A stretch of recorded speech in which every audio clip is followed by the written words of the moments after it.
Welcome to CEO Insights Asia Executive Series Principles of Scaling. Our topic for today is the game changer. And the key message na gusto nating i-communicate dito is we want to build an enterprise, your business, your organization, your team, into one that changes the game. And so prior to that, maging malinaw muna tayo why we're here. The main reason why we do this every Friday at 10 a.m.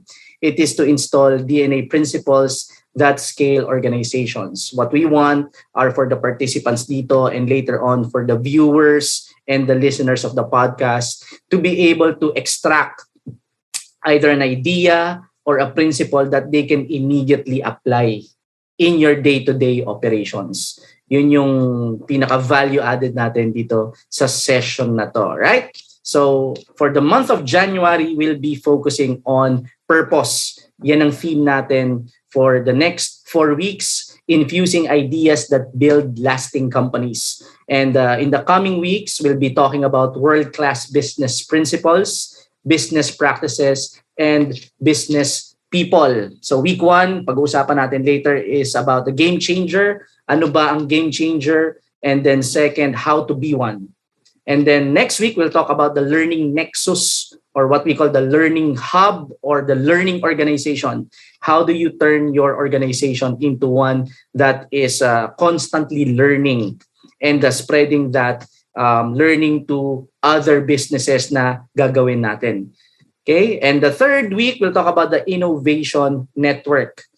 Basically, ang gusto kong sabihin dito, how do we turn our business or our organization, our team, into an invention factory na constantly, magpo-produce ng mga innovations of products or services or even businesses, mag-spin off tayo ng ganon. No?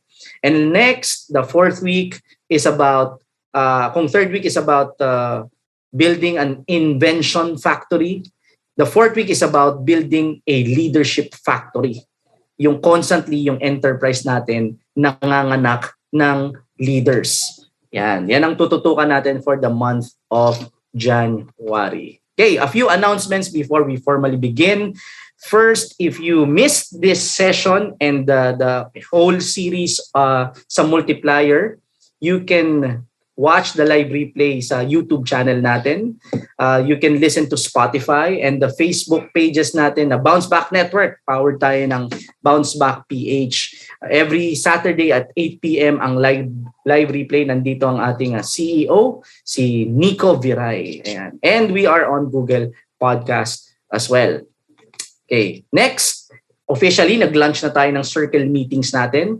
Last Tuesday, it's being led by our managing partner, Bianca Angeles.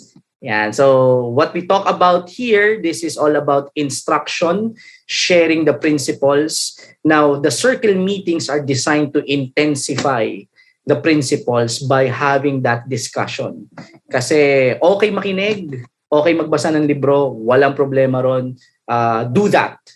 But we believe that as leaders, as CEOs, we learn best with fellow leaders and CEOs through in-depth discussion. So ang circle meetings are designed to have that discussion. We only have an hour here or so.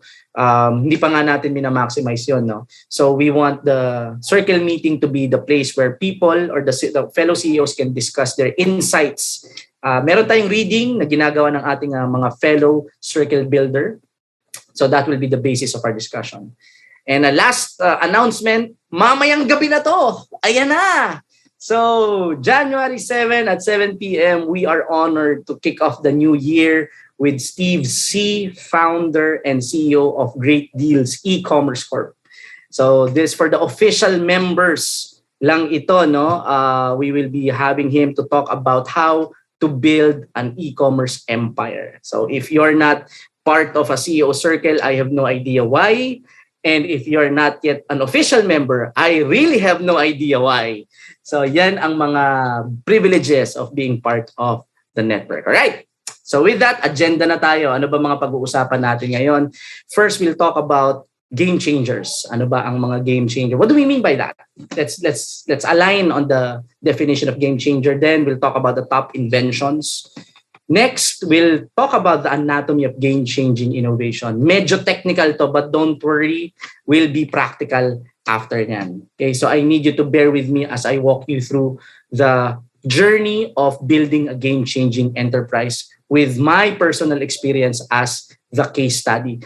Ready na ba tayong lahat? If you are ready, please type, I am ready. Hihintayin ko ang interaction. Ayan, salamat. We have Kyra here. Yeah, there. Okay. Sige. Now, as always, we open the session with interaction from our participants. At dahil we want interaction, may kinontrata na ako kagabi. So I'll be asking this question. Kindly answer na lang yung mga nakontrata ko kagabi. No, tatawagin ko sila mamaya. But prepare yourself to answer this question. What, in your view, is the most important invention? So uunahin ko na yung dapat kong unahin and then she will get to pick the next one. Si M-Star Network CEO, Chris, floor's yours, ma'am. Grabe, sana sinend din yung question. So yun, in my view, what is the most important invention? Ang hirap naman, ang dami kasi, but I would say, for me, ang game changer, for me, yung greatest invention na talagang pivotal, the internet, I think. Internet, yan. Bakit yun, ma'am? Well, it's kasi, I also am a Christian. I read the Bible. And tuwing binabasa ko yung alam mo yung days na journey nila to go here and there. Good. Parang just to, bring the message and all. Mm-hmm. Parang sabi ko, napakaiba pala ng era talaga natin this day. Kasi may phones tayo, may internet tayo. We get everything done and get across. Yung message natin, yung presence natin, even through video call, conferences like this. It's because of the internet. Pero everyone had to travel 3 days one way, di ba? To get the message. Tapos pagka na-disgrasya ka on the way, hindi na nakarating yung message. So parang, sabi ko, it's very different now because of the internet. Iyon siguro. Sige. So, pick the next one. Siyempre, yung hindi ganong nagre-reply sa PM. Yun ang i-pick ko. Yung alam mo yun, nag-send ka ng message tas hindi pa nasisin yung message mo. Si Sir BK. Si BK pala, si BK. Meron pala?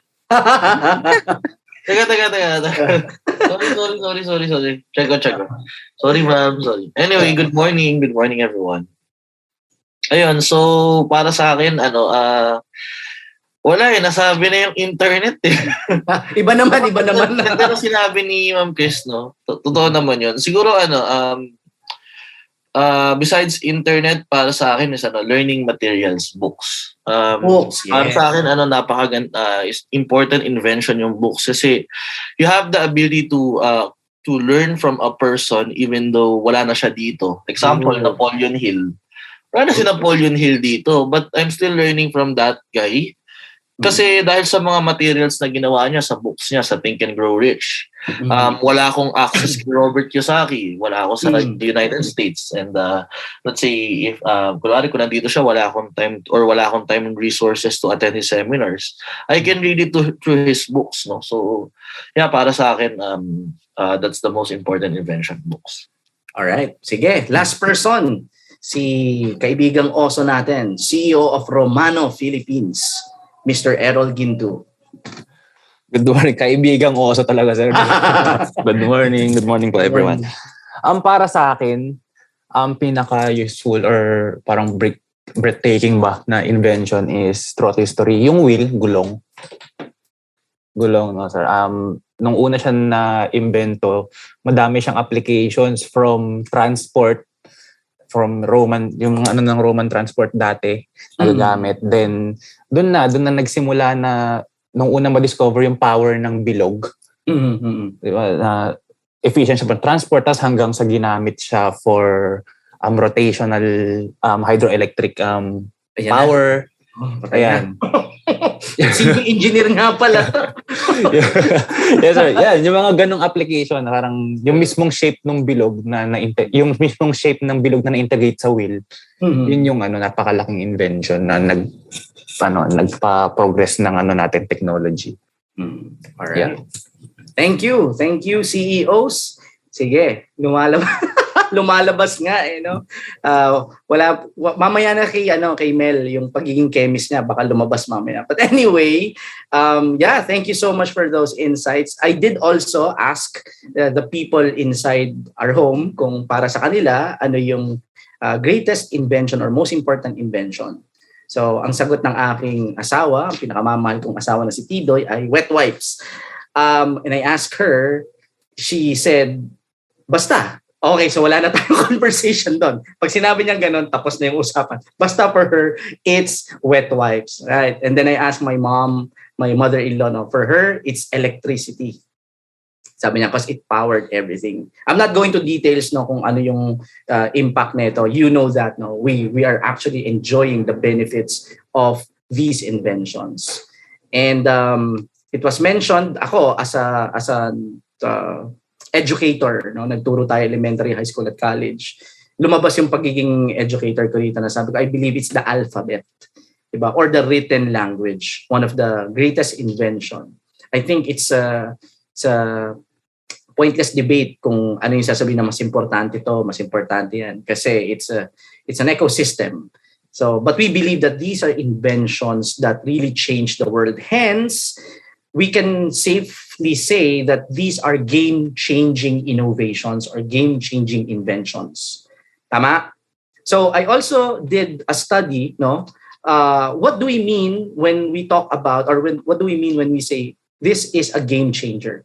So ito yung pinaka magandang nakita kong definition, an event, idea or procedure that affects a kindly read si Bianca yung highlighted red word. Please read it out aloud. Significant shift.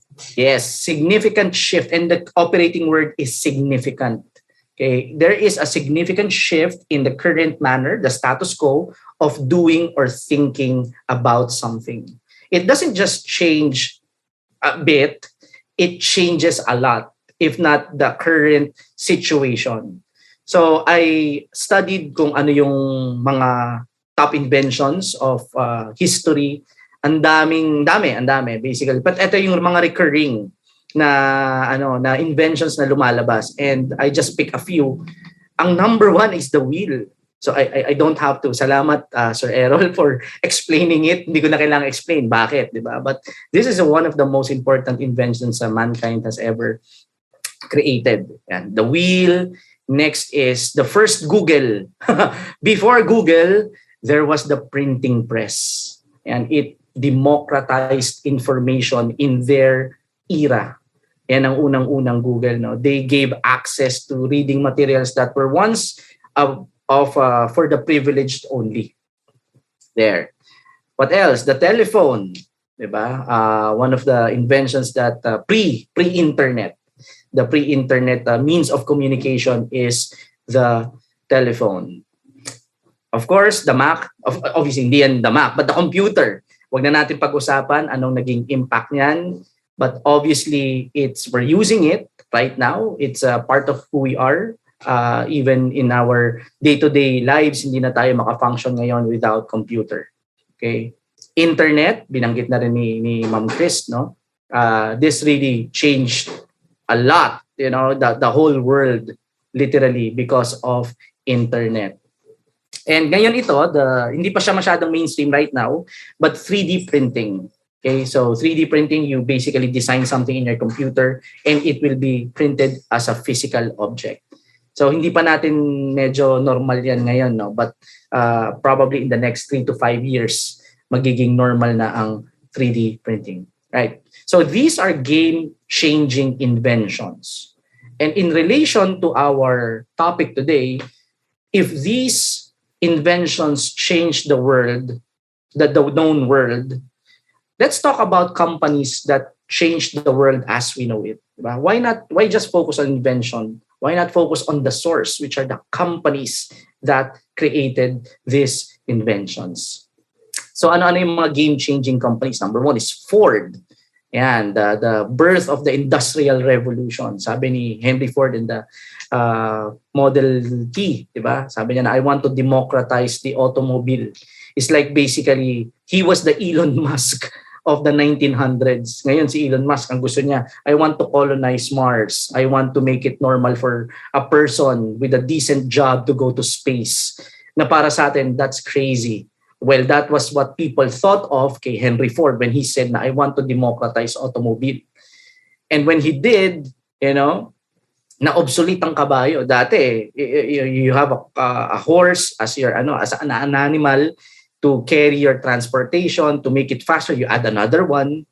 And then overnight, Ford changed the game. It, transformed the transportation industry.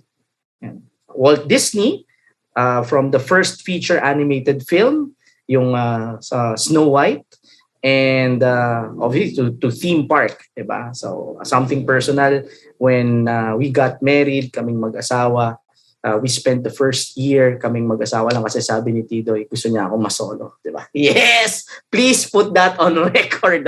So for 1 year, we are a couple, and then on our first year anniversary, second honeymoon kami sa Hong Kong, and we went there sa Walt Disney, and then 9 months later my daughter Johan was born, so she is made in China, diba? Hindi yun sa sa Walt Disney. Kung kami nag-honeymoon sa hotel doon somewhere, but it's really an impactful, theme parks and movies, Marvel ngayon sa kanila na, diba? Right?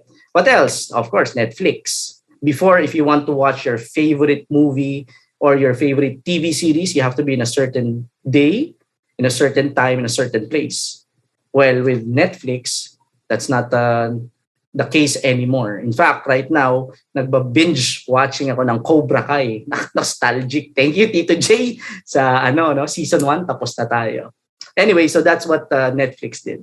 He changed the game first in the DVD, renting, and then the DVD, and now the online streaming. Meta, Facebook, alam naman natin yan kung anong impact na nagawa niyan sa mundo. Okay. Amazon, yan, yung mga add to cart, mga Shopee, Lazada, ito ang great-great-grandfather niyan, Amazon.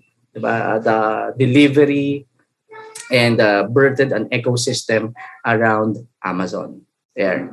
So far, so good. Please type yes if you can still catch up and you're still with me. Thank you. There. And SpaceX, Elon Musk. Diba? He's changing the game. He want to colonize Mars.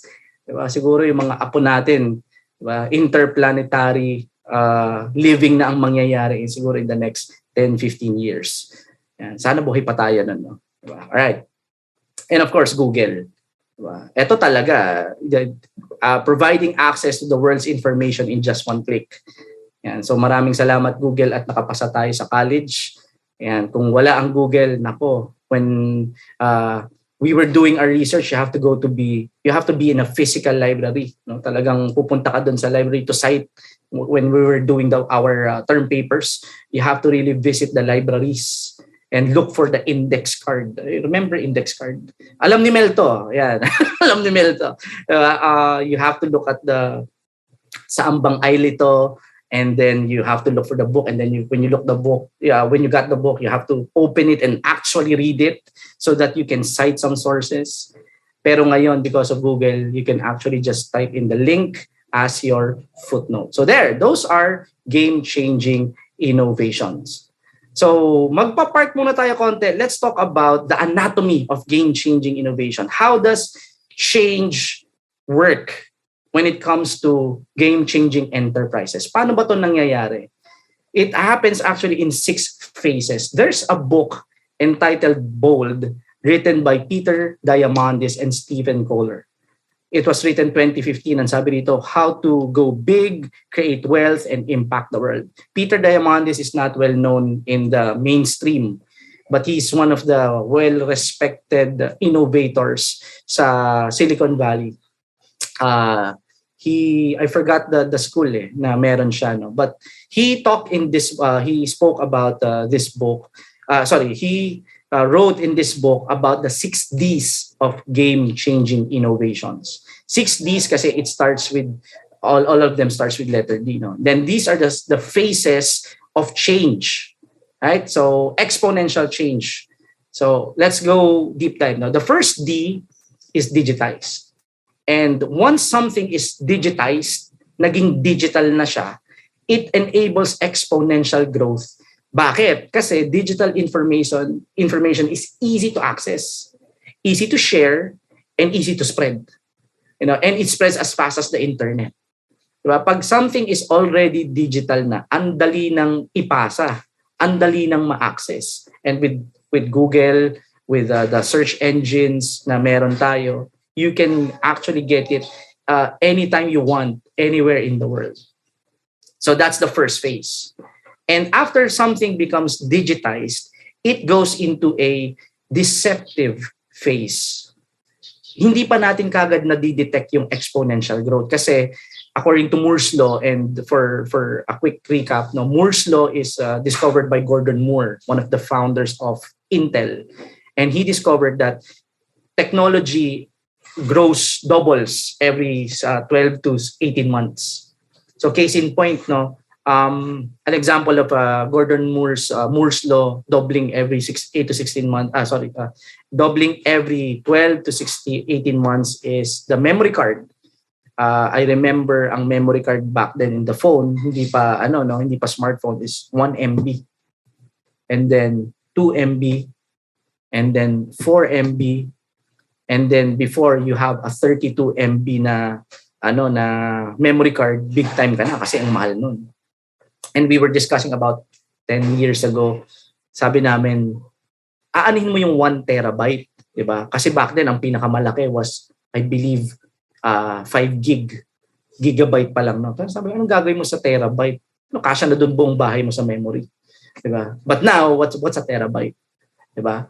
So, but at the early stages, hindi natin na-detect yun kasi doubling 0.01 only gets it to 0.02 and so on and so forth.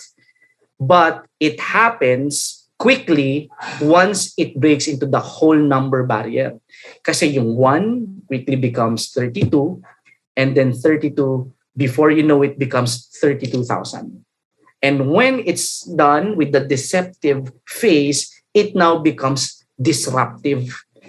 Digital technology now disrupts existing markets and industries. Bakit? Kasi it outperforms the conventional in terms of speed and cost. Music industry na lang, music industry was disrupted by Napster. When the music was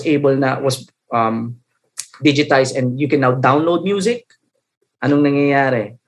It wrecked the music industry in the early 2000s. Movies, diba? Kasi, why buy encyclopedias? Why go to the library when you can read online? Newspaper industry. Yan ang mga dinisrupt ng digital technology, to name a few. So after the disruption phase, enter the demonetization phase. Money is no longer part of the picture. Kasi technology, as it exponentially grows, it becomes cheaper to the point of being free. Like my daughter, my daughter is downloading apps. Pag napagod na siya I have a 5-year-old. Ba? Pag napagod na siya sa isang app niya, tatanggalin niya at magda-download ulit siya at maglalaro siya. She can access a number of services at zero almost or virtually zero cost. So money is no longer part of the picture. And once it's demonetized, here comes the dematerialization stage. Separate physical products or objects are now no longer part of the equation. Before they were bulky, yung GPS, radio, camera, phone, maps, books, these physical objects, they now fit in one phone. And after the dematerialization phase comes the democratization. So once something is digitized, more people have access to it. Powerful technologies na dati ay privilege ng governments, ng businesses, ng mga mayayaman, they are now in the hands of the amateurs. And once it's in the hands of many people. Again, the next phase for game-changing innovation begins. Okay, so far, so good. Solid. Type solid if you are enjoying this topic. Okay, kala ko tinulugan na ako. Pasensya na, medyo naging technical tayo. In a few moments, will become practical. Alright. So, isa-isayin natin. So first, ang sabi rito, the first phase is digitization. Next phase is deceptive phase. Third is disruption. Fourth is demonetization. Fifth, it's dematerialization or dematerialized. And last but not the least, it's democratized. Okay. So now, ano ngayon ang outcome ng mga sorry, nauubos na daw yung brain cells. Sorry naman. Welcome to Principles of Scaling. Ayan. Kaya i-discuss na lang natin to sa Tuesday. Ayan. So there. Ano bang outcome when you become a game-changing innovations? Ano bang end game nito? Or anong effect? Anong result? Ito ang result niya. These innovations open up new avenues of economic and financial growth. Like sinabi ni Sir Errol kanina, di ba? When the wheel was introduced, well, it eradicated a lot of the horse the horse transportation industry, but nagkaroon ng car, nagkaroon ng manufacturer, nagkaroon ng maraming applicability yung wheel, and it birthed different industries, often transforming the entire image of an industry. Like Google, for example, birthed a lot of business, Facebook, and so on. Yeah. So this is the effect of game-changing innovation. It opened up new economic and financial opportunities for a lot of people. Now, let's put some skin into this game and let's make it a bit more personal. No? I'll be sharing my journey in building a game-changing enterprise. At sa mga 11,000 nating nanonood, maraming salamat. You are still here. Kanina may nawala eh. Buti bumalik. Okay. So, I can still remember, this is my personal journey in building a game-changing enterprise. It's not yet complete. We're still in the process and we need you to help us build that. No, so I remember dito sa may Alpha Land sa may Makati, I was invited for a meeting by Paulo Hilario. Boss, shout out sa iyo. We were talking about me joining Labor and then we had bulalo na hindi ko inubos at masama ang loob niya kasi kay Paulo Hilario bawal magtira. Ganon, seryoso yan, that's the rule. Anyway, alam ni BK yan. Anyway, so we were having that conversation and then it was a very lively conversation. And I remember a question he asked me. Sabi niya, what's your end game? Pare. Sabi ko, my end game is to accelerate management innovation in our nation. You know, I want to build an organization that accelerates yung management styles natin dito sa Pilipinas, kayang sumabay globally sa mga management practices all over the world. No? And the reason for that, to cite an example, sabi ko sa kanya, one of my biggest frustrations, if not the biggest frustrations that I have, is yung most Filipino companies are operated with traditional Filipino management style. And I believe that is incompetence. You know, ayan. So he asked me, bakit yun ang bakit yun ang advocacy mo? Sabi ko, well, number one, self-interest. Kasi I'm forced to deal with the toxic effects of incompetent traditional Filipino management style on two areas, as an employee and as a customer. And I know kasi when I was an employee, I was an HR practitioner. We were trying to introduce 360-degree evaluation. You rate your boss, you rate your peers, you rate the one reporting to you. And people are saying, no, hindi pa kasi ready yung kumpanya. Ba't may rate yung boss mo? Boss mo yan eh. Parang like, really? This was like 10 years ago. Sabi ko, 360-degree, obsolete na nga yan sa West eh. Right now, real-time information na, nasa app na. Tapos sa atin, tapos na sila sa phase na yan basically. Ngayon, real-time na sila. Tapos tayo, ito, i-introduce ko lang, hindi pa ready. Case in point is the 9-to-5 job. Now, 2 years in the pandemic, it's normal now sa atin na work from home and so on. But Netflix was already practicing the what we call the ROWE, ROWE, results only work environment in the early 2000. Wala silang clock in, clock out, wala silang VL, wala silang gonna work from home, magtrabaho ka kahit saan kasi we're all about results here. We're not gonna pay you in the time we're not gonna pay you in the time you spend in the office. Kasi that doesn't mean anything. We're going to pay you for your output, your outcome. Yes. Yes. Okay. Relate pa. I'm talking to you, CEOs. Ayan. So the Filipino traditional most companies ganun pa rin mag-operate. It's changing right now. We're in the new normal, but that's the general idea. I have to suffer the being part of that system as an employee, and as a executive advisor. When I try to introduce in my early stages of engaging with client, I try to introduce this. I try to introduce the objective business performance execution system, and they would say, no, dapat may mga confidential pa, parang high transparency, high accountability, high execution. So may mga hesitations pa rin sa ganun, which is so normal na, in the West. So I want to accelerate that. The second thing is yung being a customer. Isa sa sakit namin dito is whenever we go for a drive-thru, my daughter loves to ask me for a toy pag aalis ako. Yun ang sa kanya. Yun ang pasalubong. Kahit pa anong toy yan, kahit pa sa palengke ka lang bumili, basta may pasalubong ka laruan sa kanya, happy na siya ron. Kahit Kinder Joy lang. May nabibili sa 7-Eleven, may free toy. Anyway, so whenever I try to go home from the boxing gym, I drive through Jollibee, bibili ko ng toy. Tapos sa haba ng ang Jollibee rito, pinakamalapit is 30 minutes to 1 hour tops. Ganun kalayo. Wala pang traffic yun. So pag uwi ko rito, walang toy. Yung ganun ba na parang, dude, really? That's what I paid for, walang toy pa. Ano ngayon yung gagawin ko? So I have to go back, sayang yung gas, sayang oras. And people will say, ba't ka magagalit sa manager? Hindi naman manager yung nagbigay sa'yo nung toy. And sasabihin ko, magagalit ako sa manager kasi hindi niya tinetrain yung tao niya. Diba? At kung tinrain niya yung tao niya at hindi pa rin nag-perform, ba't nandyan pa yan? So again, I suffer the effects of this because of ineffective management. Okay. Na-high blood na naman ako. Asan ba yung fish oil ko? Okay pa ba tayo? Please type fish oil if okay pa kayo. Fish oil. Ay, salamat.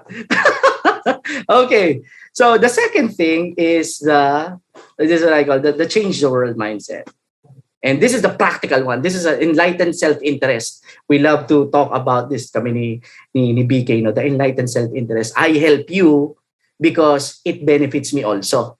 I'm not just doing this because I'm generous. That's one thing. But I'm also helping you because if you perform well, I also benefit. So that's what you call enlightened self-interest. And this is my second principle, change the world. Because I believe that better management leads to better financial result. I kid you not. Most bankruptcy is not because of poor product or poor service. It's because of incompetence in management. Kasi kung magaling yung management, makikita kagad nila na this one's not working, magpipivot kagad.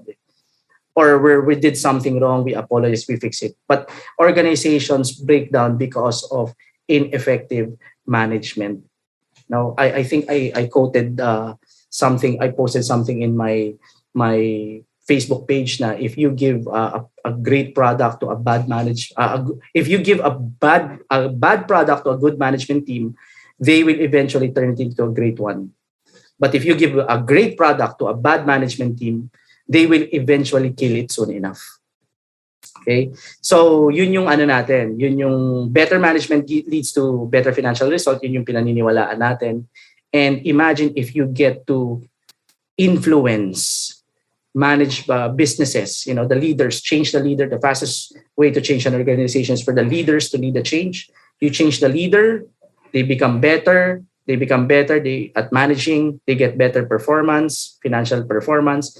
And you get more of that, you increase or you create a thriving economy, an economic engine of the nation. So yun yung purpose ko, yun yung life statement ko, yun yung game plan ko on how to change the world. I change the leaders, I help change the leaders, that leaders perform well, and then it impacts the economy. So that's the game plan. And then I met Jason De La Rosa, who's the founder of Bounce Back PH. And he told me that 99% of the Philippine economy is MSMEs, micro, small, medium enterprise. So my whole career, I was thinking, I was going for multinational Crawford, Jollibee, and yung mga target natin, Decent Farms, yung mga malalaki. And then I realized, if I can initiate change in the 99%, then that will make things easier for all of us. Diba? And sabi ni Jason, we were discussing kahapon, I was sharing this to him. Sabi niya, don't forget that MSMEs number one are most 70% of the employees of MSMEs are Filipinos. Sabi ko, nga no. Yan ang mga ine-employ ng mga yung mga kunyari magkakargador ka, kuha ka Pinoy, diba? The second is they're small, so they're quick to change. Try changing San Miguel. And I was part of San Miguel. Try changing Ayala. Diba? Diyos ko, ilang taon na. Doon ka na lang sa maliliit. So sabi ko, yeah. So that's how we change the game of the business landscape here in the Philippines. By focusing on the micro, small, medium enterprises. And Bounce Back has 60 plus. Nico, kudos to you, no? And the team, si Lorraine, I hope she's here. Ay, sorry, nasa webinar pala si Lorraine. Lorraine, pa-shoutout naman sa webinar mo dyan sa UPHR. Right. So, there. And we built the CEO Insights. This is a collection of CEOs who help fellow CEOs build lasting companies. So you have a CEO ecosystem. You infuse ideas like this in that ecosystem. They go home. They apply the principle in their businesses, and soon enough, they will get better. If they stick, they become official member, and they join the CEO circles. So constant learning, constant infusing. We get Steve C, we get Jomag, we get JP Sulaiman of Union Bank to infuse ideas, and then they take it home, and then they begin changing. And once we hit critical mass, we change the economy. That's how we bounce back. So that's the game-changing direction natin sa CEO Insights and for me as a person. No? So far, so good. Please comment yes if you can still relate, if you feel empowered. And okay, wala na nag-chat. Wala na empowered. Na-drop na lahat. All right. So there. All right. So infusing ideas that build lasting companies. That's why we're very focused right now on CEO Insights. Hats off sa ating managing partner who's taking the lead, Bianca Angeles, and the team behind it. Okay, so let's get practical na, and then we'll end the talk part. Okay, let's get practical. How do you build a game-changing enterprise? I reflected on my experience. I did some research. Let me just give you some 3 practical insights dito. The first one is be relentless. Creating a game-changing enterprise doesn't happen overnight, doesn't happen 5 years, doesn't happen 10 years. Amazon was operating on a loss for the longest time. I think nag-turn lang sila 2010 onwards na. But they were founded 1998. Diba? So Facebook as well. So if Apple, it took them 10 years to build the iPhone and so on. So be relentless. It's part of the game, 'di ba? Magpapahinga pero hindi hihinto. 'Di ba? Susuka pero hindi susuko. Sorry. I have to say that. All right. So when you're building something, you just build one and be relentless about it. 'Di ba? All right. The next one is be original. And what do I mean by this? Let me qualify this one. When we say, people say, but hindi naman si Facebook ang unang-unang social media. Hindi naman si Steve Jobs ang unang-unang smartphone and so on. But original. Diba? How do you say you're original? Well, first is when I say that, I mean dito papasok yung relentless part. They were the one who was relentlessly pursuing that. Diba? They were the ones who nadidistract ako, Bianca, kang magulo. Baka chat mo. Alright, they were relentless in pursuing their mission. They're monomaniacal. They're obsessed Di ba? Driven, borderline, obsessed, yan ang lengguwahe namin sa seller sublet. Obsessed about getting stuff done. Hindi lang, okay, hindi lang, it's nice, pero hindi lang, that's great. We're really obsessed in getting results done. And that's where the relentless part comes in. Second is be original, meaning you don't base your decisions, our decisions, on what the competitor will do. Because I've spoken with CEOs and I've worked with CEOs na kung saan, case in point parang signal number 2 na noon, sobrang lakas na ng ulan, hindi pa nagsususpend ng trabaho, nagpapa-half day. Diba? Sabi, nung tinanong ko, ba't hindi pa tayo nagpapa-half day? Bakit? Yung competitor ba nag-half day na? Parang sabi ko, like really? Really? Yun ang basis ng decision natin, yung competitor. And then I'm talking to him, and he built a multi-million business, by the way. And he disclosed to me na sabi niya, actually, ganun ginagawa namin, sir. Titingnan namin ginagawa ng competitors, gagayahin namin. Kaya stress na stress siya. So sabi ko, kung ikaw nga, me too ka, copy-paste ka, tapos nakabuild ka ng multi-million business, paano kung ikaw ay talagang original? You know, and when I say original, I'm not saying ignore your customers. What I'm saying is what Jeff Bezos said. Observe your competitors, but obsess over your customers. Because your customers are the number one source of innovation. Because we as customers are never satisfied. We always want to improve things. We always want a better experience. Yes? Yeah, solid power. Type power. Yan. So, yun ang gusto nating mentality, ganun ang mindset natin. We observe competitors, sure, but we obsess over our customers. And the best people, funny thing, my experience, the best people, Paulo, BK, and mga tao na, they don't look at the competition. They really don't. When I was talking to Paulo, sabi ko, ito yung ginagawa ng natin. Ano masasabi mo? I don't care. I just want to do my own thing. Ito ang gusto kong gawin. And that's what made me, I respect him so much, but that's one this guy's on a different level. Right. Next is be purposeful. Purposeful in a sense that build your enterprise beyond simply making money. If you want to make money, again, much respect for that. Hats off. God bless you. But just profitability alone won't suffice. You want to change the industry, you have to do something beyond just being profitable. That's the start. That's a good start. But you have to do something. We have to do something that goes beyond that and impact our community. And how do you become purposeful? By first focusing on your customer, understanding who your customer is, obsessing over them, and then thinking of identifying their pain point. Ano ba ang pain point ng customer ko? And then creating innovative products, service, or program to alleviate, if not eradicate, that pain. Because if we do that, we will be a company our customers cannot live without. Yan ang ginagawa ng smartphone sa atin. Yan ang ginagawa ng kape sa atin. Yan, kape sa atin. No? Because it is a pain, we're addressing a pain point of our customers. And the best promoters of our products and services are our loyal customers. Yes, so far so good. Do we still have time? We still have time. In closing, let me close with this one. There's a book written 2021 entitled Principles. I believe magaling yung nagsulat nito Yung Florentino A. Hernando, they call him Fa.